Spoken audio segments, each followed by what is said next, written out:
Hola, muy buenas, soy Javier. Para quien no me conozca, soy estudiante de comunicación audiovisual para la Universidad de Málaga. Y bueno, este es el segundo y último episodio de la serie. Así que bueno, espero que os guste. Y bueno, pues os dejo con el episodio. Muchas gracias a todos por el apoyo. Venga, un saludo. Chao.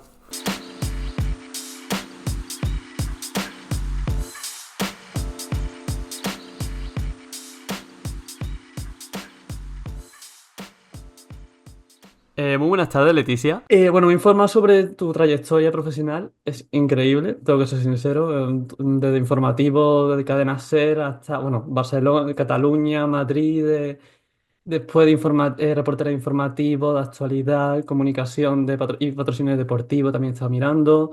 Redactora, comentarista, periodista también para Brut. Sí.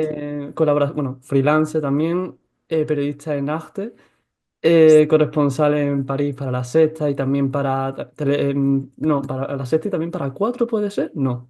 No, esto antes de venirme a París, en Barcelona yo trabajaba los fines de semana, bueno, hacía sustituciones en los informativos de Mediaset. Entonces, en las delegaciones, el equipo de Telecinco es o al menos en aquel momento era el mismo que el de Cuatro. Entonces era Telecinco y Cuatro, lo mismo. No sé Vale. si va a ser así, ¿eh?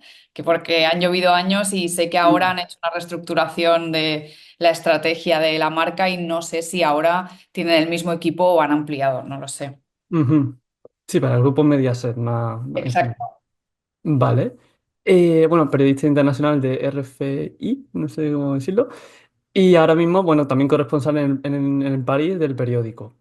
Sí, Vale, correcto. pues bueno, pues comenzamos si quieres con las preguntas. Muchísimas gracias, tengo que insistir otra vez. Muchas gracias por aceptar la entrevista. Y bueno, comenzamos con la primera pregunta que es, ¿has trabajado en distintos medios, desde radio hasta televisión y prensa escrita, en España y Francia? Ahora que eres corresponsal en París para La Sexta y para otros medios también, como el periódico, ¿cómo describirías las diferencias en la forma en la que ejerce el periodismo en ambos países? ¿Hay alguna diferencia? Yo creo que hay diferencias porque son distintos países y al final la población a la que te diriges, al público, es distinta. Culturalmente se nota muchísimo. Entonces la manera de consumir los medios es muy distinta entre los franceses y los españoles. Entonces sí que veo, no tanto en el periodismo, en las bases deontológicas del periodismo, sino más bien en la manera en la que enfocas los temas, o la cantidad de información que se da sobre un tema. Pues sí que veo mucha diferencia. Por ejemplo, en España alargamos mucho los temas. Cuando sale una bomba, yo qué sé, me lo invento. Por ejemplo, el tema de Giselle Pelicó lo Ujú. alargamos muchísimo, lo extendemos muchísimo, e intentamos sacar temas de todo tipo de ese tema. En cambio, aquí en Francia como que son más prudentes, no desgastan tanto los temas, no son tan intensos, que los españoles somos muy intensos en ese aspecto. Entonces sí que sobre todo en el tema cultural sí que noto mucho diferencia en eso. Y entonces eso al final afecta la manera de trabajar y de proponer temas. Ujú. A lo largo de tu carrera, bueno, has cubierto temas de actualidad internacional, política y deportes como, con medios como Brut, como hemos comentado, o también RFI o el periódico. ¿Has percibido alguna diferencia en la manera en la que estos medios españoles y franceses, sobre todo en el tema más político, deportivo, ya hemos comentado un poco de lo que comentaba de que culturalmente se involucran, no se involucran tanto en las temáticas como en España? Pero, ¿crees que se toma desde un punto de vista un poco más crítico o alguna forma de abordar las noticias un poco más desde el punto de vista deontológico, quizás? En eso sí que creo que hay la misma base. Creo que al final el periodismo es una profesión muy vocacional Ujú. y eso no cambia de un país a otro. Creo que esta profesión se sostiene gracias a la vocación de muchos periodistas. Entonces, eso sí que veo que es prácticamente lo mismo. Los periodistas de aquí y los de allí le echan las mismas horas, el rigor es el mismo. Sí que es cierto de que, bueno, pues la manera de estructurar una redacción aquí es muy distinta a la de España. Por ejemplo, aquí hay un servicio en algunas redacciones que es el fact-check, que también lo llaman documentación. Ujú, Entonces tú cuando haces un tema, cuando lo acabas, se lo envías a un equipo que hay en la redacción que revisa de dónde has sacado las fuentes, si las fuentes están actualizadas, si son correctas, si no tienen algo extraño. ujú, Entonces, claro, eso, por ejemplo, en España no existe. Entonces sí que da a veces pie a equivocaciones, por ejemplo, que no es tanto de lanzar fake news, que yo sí que encuentro que ujú, hay a veces que hay periodistas pobres que te la cuelan, ¿no? ujú, Entonces sí que veo que las diferencias en el tema deontológico no son tantas. Al final el periodismo pues lo que quieres es contar un tema, contarlo lo mejor posible, llegar a la verdad, y entonces no veo tanta diferencia en eso, ujú. afortunadamente. Vale. Pues bueno, también un poco, cambiando un poco el punto de vista de la pregunta, también desde el punto de vista de la libertad de expresión un poco de los medios de comunicación y también la independencia de los periodistas o de los medios de comunicación en cuanto, por ejemplo, a la propia administración o a la propia televisión, a la misma editorial, por ejemplo. ¿Has notado alguna diferencia cuando has trabajado con medios españoles o franceses, bueno, la editorial como tal? Sí, en eso sí, muchísima diferencia, porque siento que aquí en Francia se protege mucho más el periodismo en sí, con el simple hecho, algo muy curioso, pero aquí en Francia para ejercer el periodismo necesitamos tener la carte de presse, que es una tarjeta de prensa que te la extiende el Ministerio de Interior o de Exteriores, dependiendo. Si tú trabajas para un medio francés, es el del Interior. Si trabajas para, como en el caso de los corresponsales, nos la extiende el Ministerio de Exteriores. Solo con eso ya tienes una gran protección. No solo a la hora del periodista trabajar sobre el terreno, tienes una carta que te protege y te blinda en cierta manera, sino también es una manera de proteger al gremio, ¿no? Porque cada año tú tienes que actualizar esa carta y tienes que presentar pues, los trabajos que has hecho, tus nóminas, porque aquí, por ejemplo, en Francia no es periodista quien tiene la carrera de periodismo, aquí en Francia es periodista quien ejerce la profesión. Ujú, Entonces sí que siento que en los últimos años en comparación entre España y Francia, sí que siento que en España en los últimos años ha habido mucho intrusismo de este tipo de pseudomedios, de fake news, pseudomedios bueno, acaban ejerciendo el periodismo, por llamarlo de alguna manera, y, y bueno, es muy peligroso porque, claro, en España no existe la tarjeta de prensa. ujú. Entonces no hay ningún tipo de control de quién es periodista, quién no, quién está autorizado oficialmente. Entonces sí que en eso creo que sí que influye mucho en la libertad de prensa, porque la libertad de prensa también es proteger al gremio y en sí, no solo al periodista, sino al sector entero. Entonces sí que siento que aquí en Francia desde dentro se protege muchísimo y hace que también la gente tenga un gran respeto por la profesión, porque saben que está protegida por ley, por el gobierno, que no hay pseudomedios, que sí que los hay, pero no tienen la tarjeta de prensa. Entonces, eso hace que haya como una limpieza de una criba ya de por sí del sector, algo que de momento en España no existe, aunque se ha solicitado en varias ocasiones de que haya una especie de control por el bien del sector, claro, y del público que nos lee, nos escucha o nos ve. Claro. Muy interesante lo que comenta, sobre todo el tema de la carta de prensa que comentaba, de que no sabía de su existencia. Sí. Y bastante interesante, sobre todo por el tema de lo que comentas, de que no haya tanto intrusismo en el gremio, de que no cualquiera que haya estudiado la carrera tenga el derecho directamente de ejercer, sino que simplemente pues pasa por un filtro de que te dé la tarjeta y ya pues trabaja después, me imagino que en el medio que sea. Sí, sobre Eh, todo esto es importante decir que, o sea, el filtro, para que la gente no piense que hay como censura, sí. esa tarjeta de prensa la puede tener cualquiera, ya sea de medios más conservadores o menos conservadores. O sea, esa tarjeta no mira qué línea editorial tienes, Ujú, sino si ejerces correctamente el periodismo y basándote en fuentes. Por ejemplo, hace poco tuvimos el escándalo de Sewit, el canal que cerraron Ujú, de televisión, hace como un mes. Les quitaron la licencia televisiva porque se saltaron en varias ocasiones el código deontológico lanzando bulos y fake news.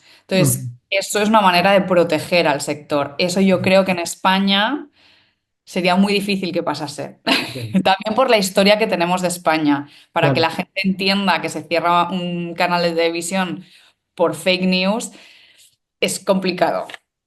Claro, culturalmente también un poco el país, ¿no? En plan, el Exacto. tema Sí. el valor que se tiene de tener, ser periodista, de ejercerlo como tal y meterse dentro de la propia profesión sin tener el carnet, como comentabas, y pasar los requisitos y cumplir el código deontológico. Ya dentro de todo este tema, dentro de la propia editorial, esto es una pregunta que ya me has comentado un por encima, pero me gustaría un poco incidir en ello. Es dentro de que los periodistas tienen mucho valor y mucho prestigio dentro de los que ejercéis sobre todo y tenéis el carnet este que comentabas. eh, ¿Tenéis alguna, cómo decirlo, alguna influencia de aquella editorial que os financie? Da igual que sea un medio público o privado, sino en general me refiero. ¿Has notado que en algún momento te han dicho tienes que seguir esta línea editorial? ¿O, o te han pedido algo en concreto que hable desde un punto de vista en concreto? En general, no estoy mencionando algo público o privado en concreto, sino ¿o crees que es menos intrusivo aquí que bueno, intrusivo, menos influenciable aquí que en España o etcétera? Mira, yo, y toco madera que siga siendo así, no he Ujú, tenido esa experiencia de que nadie me ha dicho, tienes que decir esto, tienes que ir por aquí, por esta línea editorial, tienes que ir por la otra. A mí no me ha pasado, pero sé que existe en la profesión. Que a mí no me haya pasado no quiere decir que no exista y que no haya compañeros que hayan recibido presiones o que hayan recibido consejos para hablar de una manera o de otra. ujú, Pero sí que existe y eso es una cosa que no solo existe en España, existe también en Francia.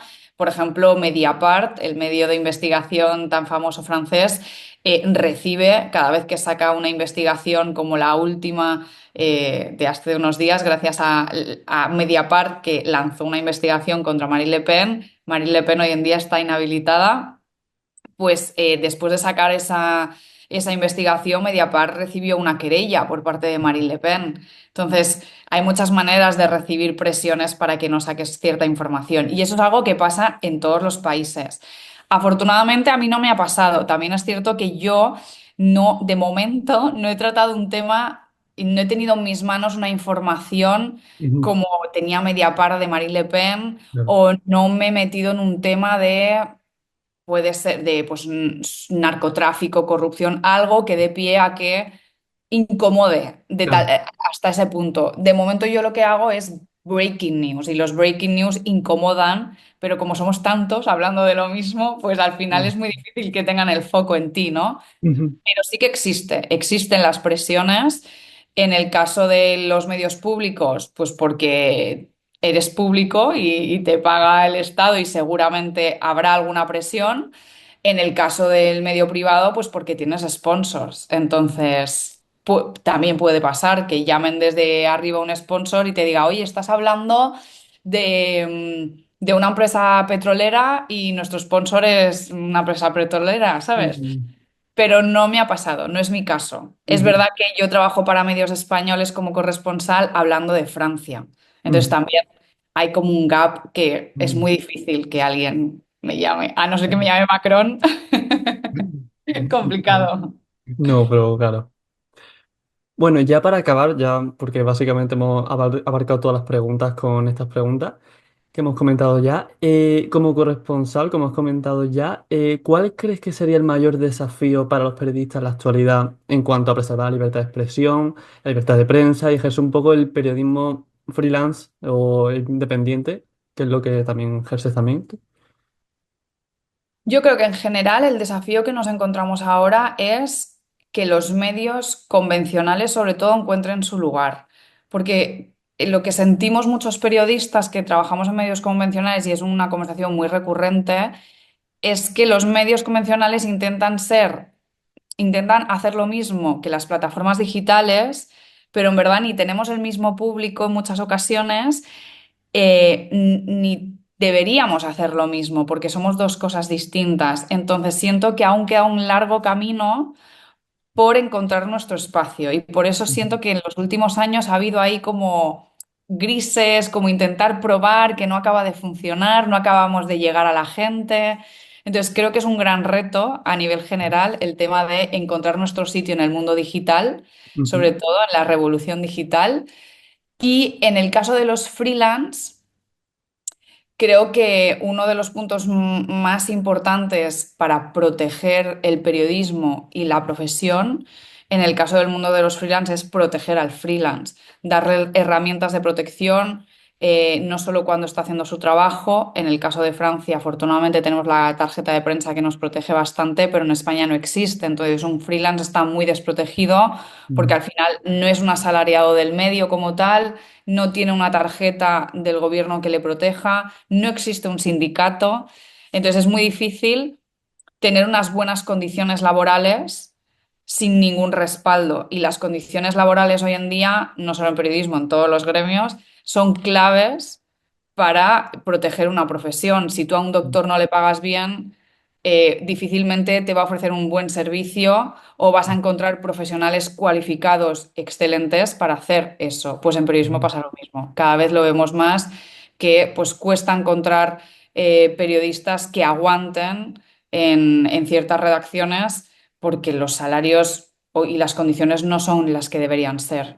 Entonces, blindar en general las condiciones laborales y proteger al periodista es clave para hacer un buen periodismo, creo yo. Pues muchísimas gracias, Leticia.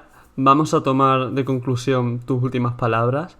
Muchísimas gracias por haber aceptado la entrevista. Y bueno, me alegro mucho de haber explorado un poco más de cómo funciona esta profesión, más aún en la diferencia que existe entre estos dos países, España y Francia. Y bueno, espero estar en contacto y nos vemos muy pronto. Muchas gracias a todos por habernos escuchado durante estos 2 episodios de podcast. Y muchas gracias también a estos 2 periodistas, Leticia, Antonio, muchísimas gracias. Y bueno, nos vemos muy pronto y hasta la próxima. Chao.